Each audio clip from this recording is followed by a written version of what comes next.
ప్రభునందు దేవుని బిడ్డలారా, ఈరోజు నువ్వు అడుగుతుంది కొంచెం అయి ఉండొచ్చు, కానీ ప్రభు నీ ప్రార్థన వింటున్నాడు. చేయి, ప్రార్థించే, విశ్వాసంతో ప్రార్థించే, వినమ్రతతో ప్రార్థించే. దేవుడు నీ ప్రార్థన వింటున్నాడనే నమ్మకంతో ప్రార్థించే.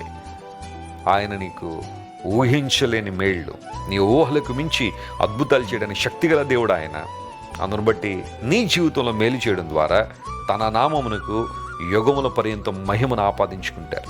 నా మటుకు నా జీవితంలో ఎన్నోసార్లు నేను అడిగిన వాటికన్నా, ఊహించిన వాటికన్నా అద్భుతాలు ఎన్నో ప్రభు చేశారు.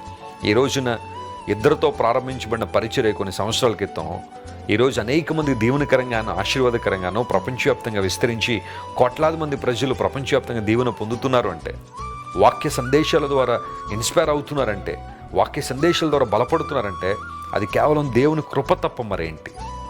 దేనికి నువ్వు కృంగిపోవద్దు, దేనికి అధైర్యపడద్దు, దేనికి తలొగ్గొద్దు. నిలబడి దేవుని కోసం.